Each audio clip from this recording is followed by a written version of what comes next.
몸이 먼저 나이 들었다고 말할 때가 있습니다. 주름보다 먼저 오는 신호들이 있죠. 배가 잘 안 꺼지고 밤에 자주 깨요. 이유 없이 짜증나고 피곤이 안 풀립니다. 그건 몸이 보내는 메시지예요. 이제 생활 방식 바꿔줘 라고 말하는 겁니다. 무시하면 고장 납니다. 어느 날부터 계단이 더 가파르게 느껴집니다. 머리가 탁한 안개 속에 있는 것 같아요. 우리는 나이 들었구나 하고 단정해버리죠. 그런데 사실 몸은 다르게 말하고 있습니다. 나는 아직 버틸 수 있어. 다만 예전처럼 막 써대지 말고 절약형 모드로 바꿔달라는 거예요. 이걸 못 알아들으면 노화가 아니라 과부하가 옵니다. 늙음이 아니라 방식의 문제라는 것, 이게 출발점이에요. 50대가 되면 몸의 시스템이 바뀝니다. 20대, 30대처럼 무리해도 빨리 회복되던 시절은 지났죠. 이제 몸은 새로 만드는 일보다 지키는 일에 에너지를 씁니다. 기존에 있던 세포들을 보호하고 손상된 곳을 천천히 고치고 독소를 빼내는 데 집중하죠. 그런데 우리는 여전히 예전 방식대로 살아요. 같은 양을 먹고 같은 속도로 일하고 같은 수면 패턴을 유지합니다. 여기서 문제가 시작돼요. 몸이 보내는 신호를 무시하면 어떻게 될까요? 만성 피로가 쌓입니다. 체중이 늘어나고 빠지지 않아요. 집중력이 떨어지고 기억력도 흐려집니다. 관절이 뻐근하고 소화도 잘 안 되죠. 이 모든 게 나이 탓이라고 생각하기 쉽습니다.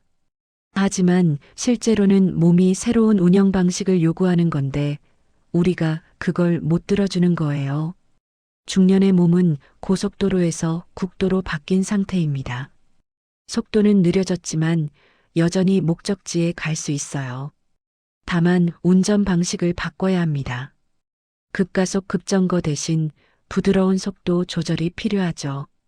과식 대신 적당한 식사량, 격렬한 운동 대신 꾸준한 움직임, 늦은 밤 스크린 대신 충분한 수면이 필요합니다. 이 전환을 일찍 받아들일수록 몸은 더 오래 잘 작동해요. 많은 사람들이 노화를 막을 수 없는 흐름으로 생각합니다. 물론 시간을 되돌릴 수는 없죠. 하지만 노화의 속도는 조절할 수 있습니다. 생활 방식을 바꾸면 10년 후에 내 몸 상태가 완전히 달라집니다.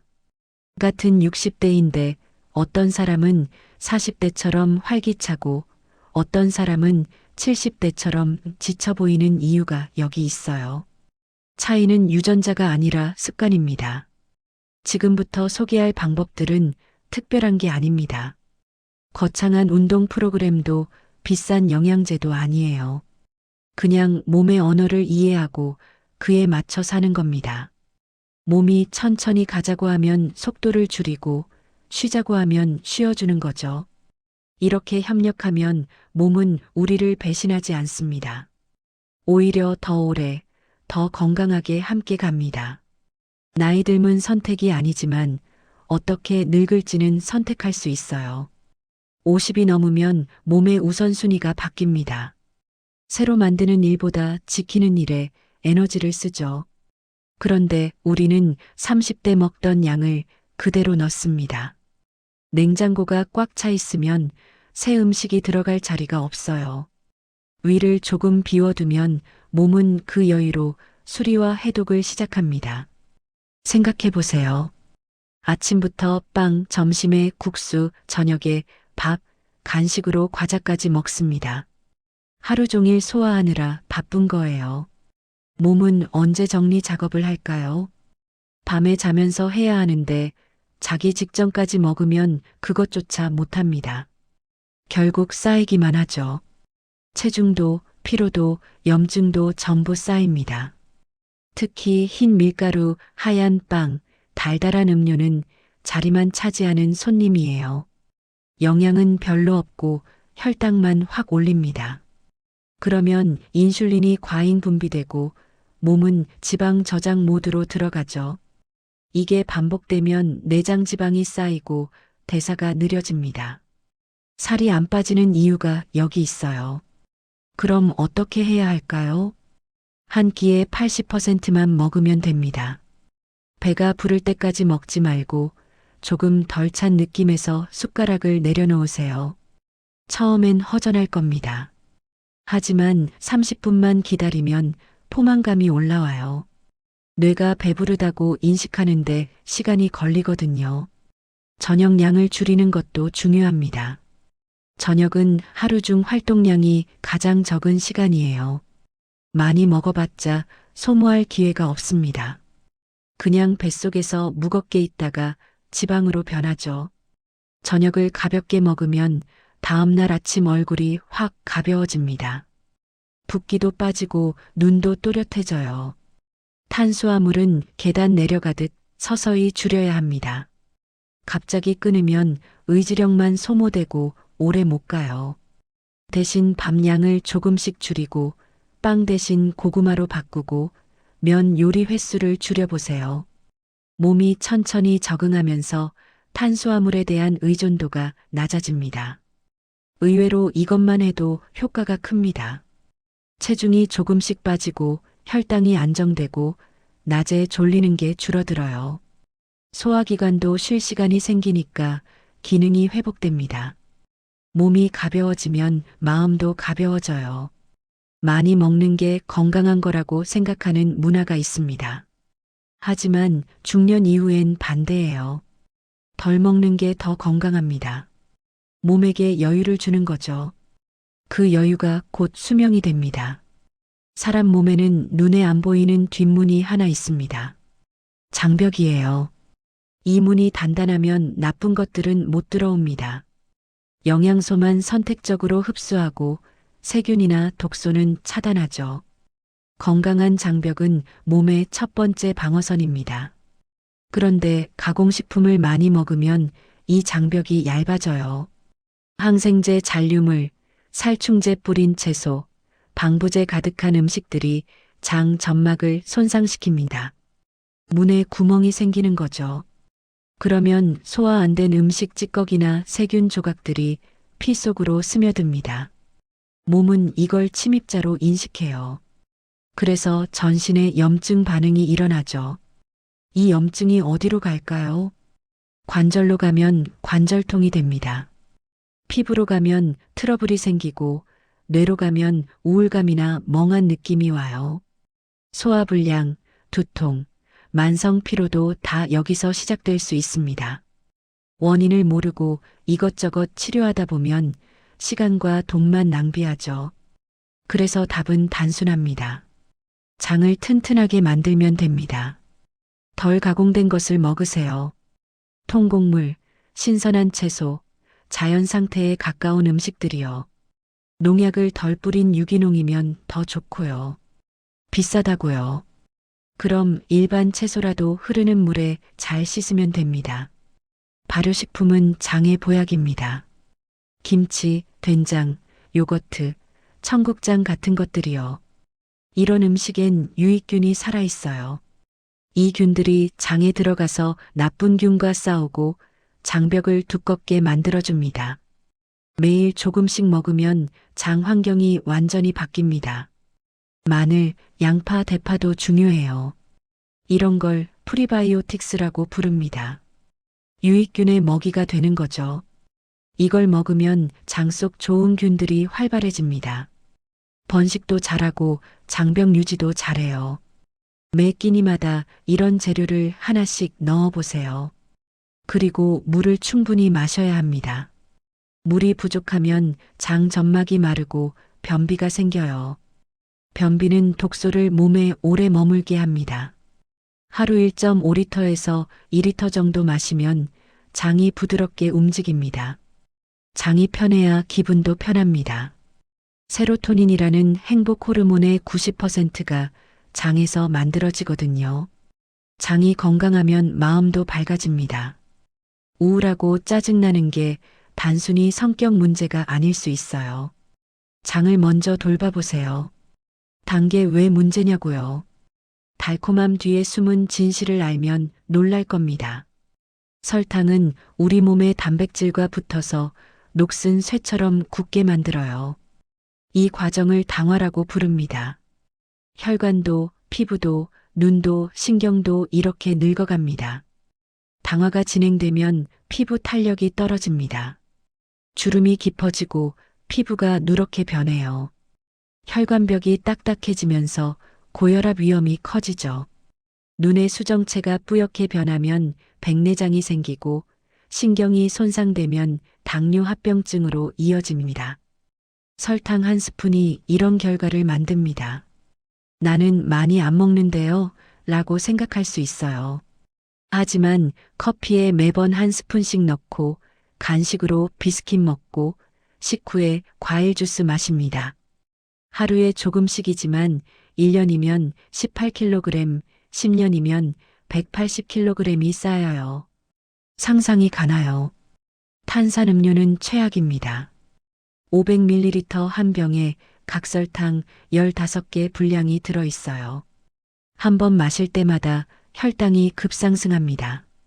췌장이 인슐린을 폭발적으로 쏟아내고 몸은 비상 모드로 들어가죠. 이게 반복되면 인슐린 저항성이 생깁니다. 당뇨의 시작이에요. 과일 주스도 조심해야 합니다. 과일은 건강하잖아요. 맞아요. 과일 자체는 좋습니다. 하지만 주스로 만들면 섬유질은 다 빠지고 당만 남아요. 사과 3개를 한 번에 먹을 수 있나요? 어렵죠. 그런데 주스로 만들면 한 잔에 다 들어갑니다. 과당 폭탄이 되는 겁니다. 시럽 듬뿍 들어간 디저트도 피해야 합니다. 케이크, 마카롱, 도넛 같은 것들이요. 가끔 특별한 날 먹는 건 괜찮아요. 하지만 습관이 되면 안 됩니다. 일주일에 한 번도 많아요. 정말 단계 당길 때는 어떻게 할까요? 베리류를 먹으세요. 블루베리, 딸기, 라즈베리는 당도는 낮고 항산화 성분은 높습니다. 풋사과도 좋아요. 새콤한 맛이 입을 정리해 줍니다. 다크 초콜릿도 선택지예요. 카카오 함량 70% 이상인 것으로 한 조각만 먹으면 만족감이 와요. 목표는 입맛을 다시 교육하는 겁니다. 처음엔 싱겁게 느껴질 거예요. 하지만 2주만 참으면 혀가 적응합니다. 자연스러운 단맛에 만족하게 되죠. 그때부터 혈당도 안정되고 에너지도 고르게 유지됩니다. 단맛이 꼭 필요 없는 입으로 바뀌면 몸도 따라 바뀝니다. 나이 들수록 잠은 줄어드는 거야 라고 받아들이는 분들이 많습니다. 하지만 사실은 잘 자도록 생활을 안 맞춘 경우가 더 많아요. 몸은 여전히 충분한 수면을 원합니다. 다만 우리가 방해하는 거죠. 잠은 단순한 휴식이 아닙니다. 뇌가 청소하는 시간이에요. 낮 동안 쌓인 노폐물, 독소, 손상된 세포 찌꺼기들을 밤에 치웁니다. 이 작업이 제대로 안 되면 다음날 머리가 무겁고 집중력이 떨어져요. 장기적으로는 치매 위험도 높아집니다. 그럼 어떻게 자야 할까요? 아침에 햇빛을 얼굴에 받으세요. 일어나자마자 커튼을 활짝 열고 5분만 서 있으면 됩니다. 몸은 이제 낮이구나 라고 인식하고 생체 시계를 맞춥니다. 그러면 밤에 멜라토닌이 잘 나와요. 멜라토닌은 수면 호르몬입니다. 이게 잘 분비돼야 깊은 잠을 잘 수 있어요. 낮에 조금이라도 움직이는 것도 중요합니다. 걷거나 가벼운 스트레칭이라도 하세요. 몸이 피로하지 않으면 잠이 안 옵니다. 하루 종일 앉아만 있다가 밤에 자려고 하면 뇌만 피곤하고 몸은 안 피곤해요. 그래서 잠이 얕아집니다. 문제는 밤 11시 이후까지 화면을 보는 습관입니다. 스마트폰, 태블릿, 컴퓨터 화면에서 나오는 청색광이 멜라토닌 분비를 억제해요. 몸이 아직 낮이라고 착각하는 겁니다. 자려고 누워서도 유튜브 보고 뉴스 읽고 SNS 확인하면 뇌가 계속 각성 상태에 있어요. 잠들기 최소 1시간 전에는 화면을 끄세요. 밤에 간식 먹는 것도 수면을 방해합니다. 소화하느라 내장이 일해야 하니까 몸이 완전히 쉬지 못해요. 자다가 소화불량으로 깨기도 하죠. 저녁 식사는 잠자기 3시간 전까지 끝내세요. 침실 온도도 신경 써야 합니다. 너무 덥거나 추우면 자주 깹니다. 18도에서 20도 정도가 적당해요. 이불은 가볍고 통풍이 잘 되는 걸로 선택하세요. 어둡고 조용한 환경도 필수입니다. 작은 불빛도 수면의 질을 떨어뜨려요. 7시간에서 9시간, 어른도 이만큼 자야 합니다. 부끄러운 게 아니에요. 충분히 자는 게 생산성을 높입니다. 다음날 판단력, 기억력, 감정 조절 능력이 모두 좋아지죠. 잠을 제대로 자면 노화 속도가 눈에 띄게 느려집니다. 헬스장 1시간보다 하루 중 틈틈이 움직이는 사람이 중년에는 더 건강합니다. 격렬한 운동보다 일상 속 작은 활동이 더 중요해요. 몸은 꾸준함을 좋아합니다.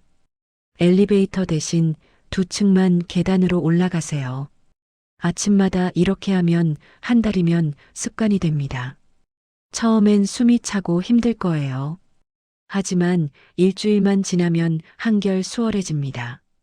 계단은 심폐 기능을 키우고 하체 근육을 강화해요. 버스나 지하철을 탈 때 한 정거장 일찍 내려 걸어보세요. 10분에서 15분 정도의 걷기가 추가됩니다. 이렇게 걸으면 혈당이 살살 내려가요. 식후에 걷는 게 특히 좋습니다. 밥 먹고 소파에 바로 앉지 말고 동네 한 바퀴 도세요. 소화도 잘 되고 졸음도 덜 와요. 점심시간 15분 산책도 효과적입니다. 사무실 밖으로 나가서 주변을 걷는 거죠. 햇빛도 쬐고 신선한 공기도 마시고 몸도 풀고 오후 집중력이 확 달라집니다. 앉아만 있으면 혈액순환이 안 되고 어깨와 목이 뭉쳐요. 움직여야 풀립니다. 이렇게 자잘하게 움직이면 근육이 나는 아직 쓰이는구나 하고 유지됩니다. 근육은 쓰지 않으면 빠져요. 특히 중년 이후엔 근육 손실 속도가 빨라집니다. 매일 조금씩이라도 쓰면 감소를 막을 수 있어요. 중요한 건 다치지 않는 강도입니다. 예전처럼 무릎에 충격 주는 운동을 계속 밀어붙이면 안 돼요. 그 다음 3주는 꼼짝 못합니다. 부상으로 움직이지 못하면 근육은 더 빠지고 체중은 더 늘어나죠. 악순환이 시작됩니다. 등산, 조깅, 테니스 같은 운동도 좋지만 무리하지 마세요. 숨이 너무 차면 강도를 낮추고 관절이 아프면 쉬어야 합니다. 몸이 보내는 신호를 무시하지 마세요. 통증은 경고등입니다. 수영이나 요가는 관절에 부담이 적어서 좋습니다. 물속에서 움직이면 무게 부담 없이 근육을 쓸 수 있어요. 요가는 유연성과 균형 감각을 키워줍니다. 나이 들수록 낙상 위험이 커지는데 균형 감각이 좋으면 넘어지지 않아요. 중년의 운동 원칙은 조금 모자라게 대신 자주입니다. 한 번에 몰아서 하지 말고 매일 조금씩 하세요. 그게 지속 가능하고 안전합니다. 100세까지 걸을 다리를 만드는 게 목표예요. 몸은 아주 약한 스트레스를 받으면 스스로 정비를 시작합니다. 이걸 호르메시스라고 불러요. 적당한 자극이 오히려 세포를 강하게 만드는 원리죠. 너무 편안하면 몸은 게을러집니다. 살짝 불편해야 긴장하고 회복 능력이 올라가요. 추운 공기에 1분 서 있어 보세요. 겨울 아침 창문을 열고 심호흡하는 겁니다. 차가운 공기가 폐로 들어오면 몸이 깨어나요.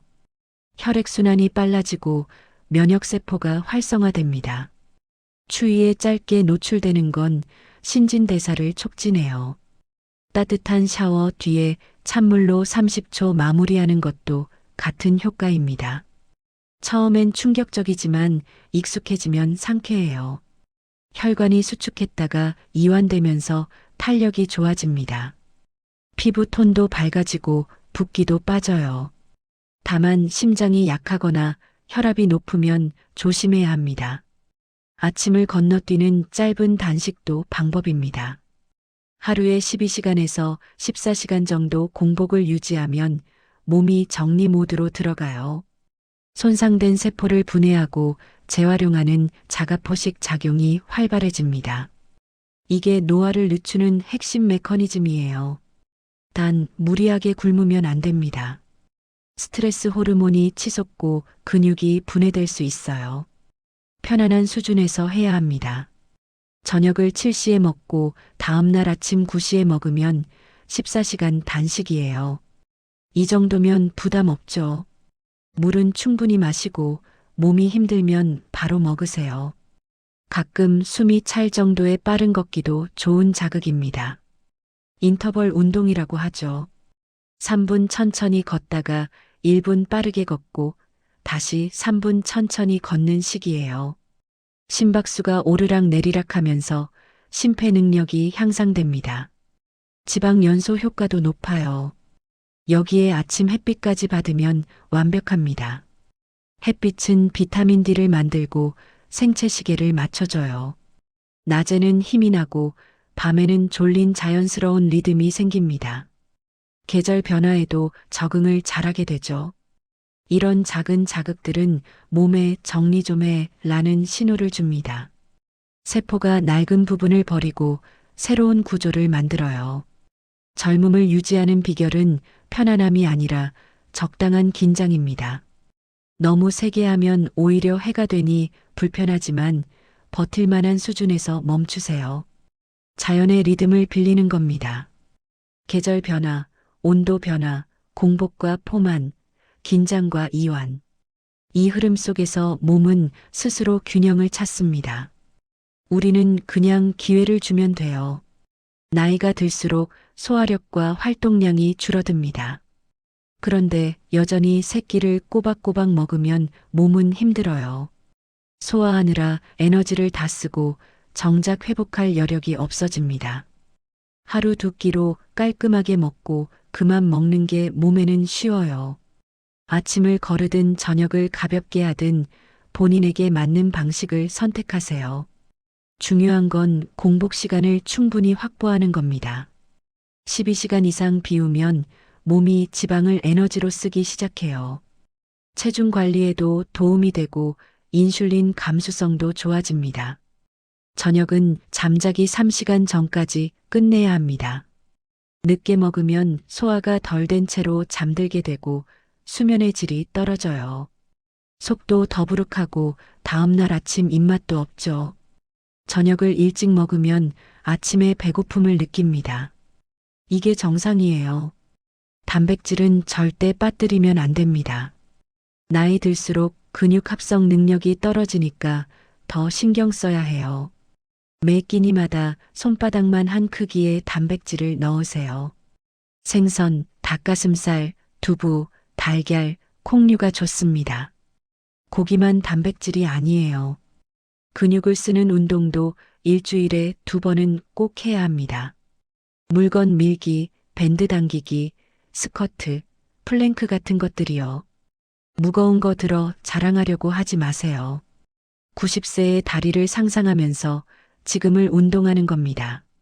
스쿼트는 의자에 앉았다 일어나는 동작으로 시작하면 됩니다. 하루 10번, 아침 저녁으로 2번만 해도 효과가 있어요.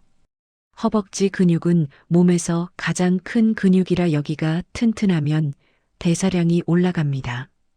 계단 오르기도 한결 수월해져요. 플랭크는 코어 근육을 키웁니다. 허리를 지탱하는 힘이 생기죠. 30초부터 시작해서 조금씩 늘리면 됩니다. 자세가 흐트러지면 바로 멈추세요. 버티다가 다치는 것보다 짧게 제대로 하는 게 낫습니다. 밴드 운동은 관절에 무리가 적어서 좋아요. 집에서 TV 보면서도 할 수 있고요. 팔 운동, 등 운동, 다리 운동 다 가능합니다. 강도를 조절하기 쉬워서 초보자에게 적합해요. 근육이 남아 있어야 나머지 습관들이 효과를 냅니다. 근육은 포도당을 저장하고 인슐린을 잘 받아들이고 기초 대사량을 높여줘요. 같은 걸 먹어도 근육이 많은 사람은 살이 덜 찝니다. 나이 들어 넘어져도 근육이 쿠션 역할을 해요. 두 끼 식사와 근육 운동, 이 두 가지만 지켜도 몸은 확실히 달라집니다. 가벼워지고 단단해지죠. 체력이 생기면 다른 것들도 하고 싶어집니다. 선순환이 시작돼요. 우리 몸은 말하고 있습니다. 그래, 이제 반으로만 넣어. 대신 오래가게 해줄게. 늙음이 우리를 밀어붙이기 전에 우리가 먼저 생활을 정리하면 노년은 쇠퇴가 아니라 여유 있는 속도가 됩니다. 지금 바꾸면 앞으로 10년이 덜 힘들어집니다. 작은 습관 하나가 미래의 건강을 결정해요. 나이는 문제가 아닙니다. 에너지를 어디에 안 쓰느냐를 결정하는 생활 습관이 문제죠. 오늘부터 시작하세요.